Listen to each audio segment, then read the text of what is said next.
네, 안녕하세요. 박재윤입니다. 오늘도 글로벌 소식들 자세히 전해드리도록 하겠습니다. 먼저 첫 번째 소식부터 전해드리도록 할게요. 산타 정말 이번엔 안 오는 걸까요? 걱정이 많이 되는데요. 뉴욕 증시가 모멘텀이 부재한 상태로 부침을 겪고 있습니다. CNBC는 기술적 신호가 뉴욕 증시를 괴롭히고 있다고 예를 들었는데요. 주식과 채권의 상관관계가 무너졌음을 예로 들기로 했습니다. 원래는 채권 수익률이 내리면 주가가 올라가야 하는데 채권 수익률과 주가가 동시에 떨어지는 현상이 이례적으로 발생을 하고 있는 거죠. 즉, 투자자들이 여전히 투매를 하고 있지만 채권은 다시 사들인다는 의미가 됩니다. 또 현재 시장의 기초 체력이 온전치 못한 점을 지적하기도 했는데요. 만약 S&P 500 지수가 3,815포인트를 유지하지 못한다면은 다시금 회복에 대한 빨간불이 켜지는 게 아니냐는 분석도 나오고 있습니다. 이렇다 보니 오펜하이머에서는 산타의 전화에 월가의 곰들이 오고 있다라는 우스갯소리도 나오기도 하는데요. 다음 기사도 이어서 살펴보면요. 월스트리트저널은 최근 주가 하락 원인에 대해서 지속되는 높은 금리, 차입 비용, 인플레이션, 그리고 중국에서의 코로나 확산을 꼽았습니다. 설상가상으로 간밤 발표된 12월 주택 시장 지수가 전월보다 2포인트 하락하면서 31로 집계됐는데요. 마켓워치에 따르면 해당 지수는 50일 기준으로 주택건설 경기의 호황과 악화를 구분하기 때문에 상황이 상당히 좋지 않음을 보여줍니다. 지난 4월 77이었던 점을 비교했을 때 8개월 만에 절반 아래로 곤두박질 친 셈인데요.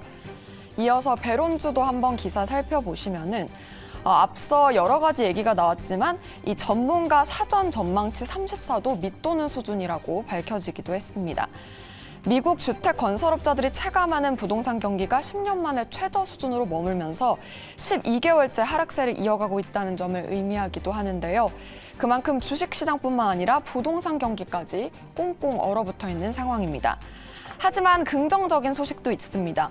주택 금리가 더 이상 7%를 넘지 않자 구매자들이 서서히 돌아오고 있다는 점에 주목을 한 건데요.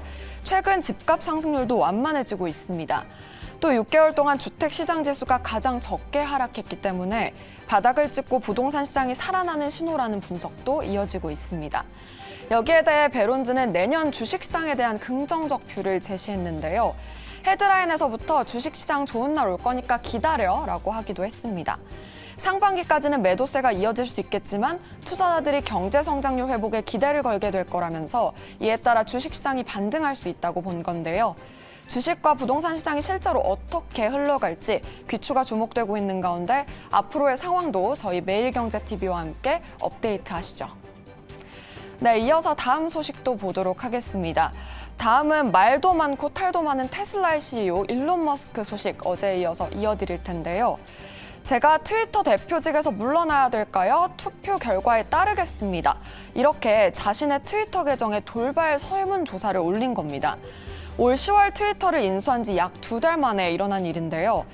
이날 12시간 동안 1,750만 건이 넘는 투표가 끝난 결과 찬성이 57.5%, 반대 42.5%를 크게 앞서는 모습이 나타났습니다. 하지만 머스크는 사임에 대한 구체적인 계획은 밝히지 않았는데요. 다만 한 이용자가 새 CEO가 이미 정해졌을 거란 트윗을 올리자 후임자는 없다라고 반박하기도 했습니다. 이렇게 왔다 갔다 하는 모습을 보이고 있는 건데요. 파이낸셜 타임즈의 의견 들어보도록 하겠습니다. 머스크의 이 기이한 행동이 트위터의 미래에 혼란을 가중시킨다고 봤는데요. 그러면서도 결국엔 CEO 자리를 포기할 거라는 신호로 함께 보기도 했습니다. 실제로 머스크는 10월 말 440억 달러, 한화 약 57조 원의 트위터를 인수한 뒤 재정난에 시달려왔죠. 여기에 머스크가 트위터를 인수할 때 차입 매수 방식을 활용함으로써 트위터에 상당한 규모의 고금리 대출을 떠안긴 것도 트위터의 재정을 압박하고 있습니다. 이렇게 사면초가에 놓여있는 머스크, 과연 테슬라 주가가 이에 따라 어떻게 흘러갈지 귀추가 주목되고 있는데요. 로이터는 오펜하이머의 분석가들을 이용해서 테슬라 주가에 대한 전망을 내놨습니다. 트위터에 대한 부정적인 심리가 장기적으로 이어지면서 테슬라의 발목을 잡을 수 있다면서 테슬라의 투자 등급을 하향 조정한 건데요. 마켓워치는 현재 테슬라의 상황을 nightmare라고 표현을 했습니다. 즉 악몽이라고 일컬은 거죠. 웨드부시의 분석가를 이용하면서 트위터가 연간 40억 달러의 손실을 볼 거라고 분석하기도 했습니다. 하지만 만약 머스크가 트위터 CEO의 자리에서 내려온다면 테슬라 주가에 일시적인 낙관론을 불어넣을 수 있다는 분석도 나오고 있습니다. 한편 머스크의 행보에 경고장을 날린 한 인물이 있는데요. 바로 워런 상원 의원입니다. CNBC에 따르면 워런 상원 의원이 머스크가 트위터를 사들인 이후 머스크와 이사회가 법적 의무를 위반했음에 경고를 했는데요.